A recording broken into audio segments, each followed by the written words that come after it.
South Dakota moving on to the WNIT final. They get past Oregon in impressive fashion on Wednesday night at the Dakota Dome, Brad, in front of a crazy ruckus crowd of 5,080 people. The final score, 88-54. The Coyotes came out red hot, and they never took their foot off the gas. Yeah, they fed off the crowd's energy. They played great on the offensive and shot the three unbelievably, over 70% from the three-point line, and cruised.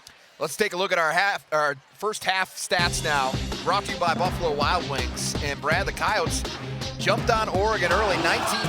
Lexi Bando, though, tried to get her team going. She had a game-high 12 points in that first half. Well, this is an Oregon team that leads the nation in three-point percentage coming in, but USD did a nice job defending them overall. Talked about the long-range shooting, just incredible. 7 of 9 in the first half for South Dakota. Well, South Dakota was just on fire, and they got great contributions off the bench, especially Caitlin Duffy, who was 3 for 3. Kelly Stewart, very good as well. 10 points to lead the Coyotes in that opening half on 4 of 5 shooting. She was 2 of 2 from 3. Coyotes shot at 51%, went into the break up 14 points.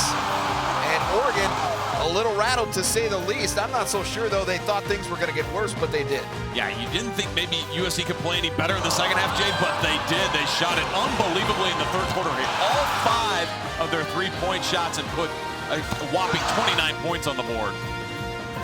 And that bench continued to produce all night. USD outscores Oregon off the bench 38-8.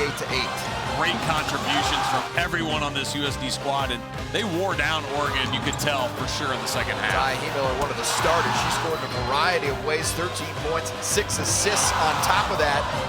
But how about this one? This is the one everybody's going to be talking about for a long time. Yeah, shot clock running down, the desperation, one-handed heave. Look at Amy Williams' reaction.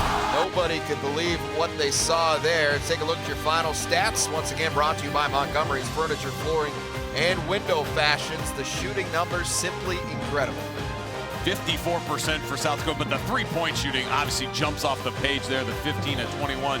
Jay, but great job defensively, too, against an Oregon team that can really stroke it from 3, holding them to 5 three-point makes. How about that? Plus 17 on the glass against the Pac-12 program. And a big reason why USD dominated this game. Oregon did not get second chance points, even though they missed quite a few on their end. 23 assists on 34 made baskets. South Dakota has been sharing the ball all year. It's a huge reason for this team's success, and they did it once again on Wednesday night in that 88-54 win over Oregon. Now, we know that they move on to the WNIT championship game. We also know the where, and that is right here at the Dakota Dome for one final time, and this time we really mean it. This is going to be the last game inside the Dakota Dome for South Dakota basketball. It's coming up on Saturday, 2 p.m. Central Time. They will host either Michigan or Florida Gulf Coast, who play in the other semifinal on Thursday night in Florida. Well, obviously, that's going to be a big matchup there. And I think if South Dakota has this kind of crowd and energy, obviously it's going to go a long way towards them having a great chance to win the championship. But what a way to close out a very historic building from the basketball side in the Dakota Dome.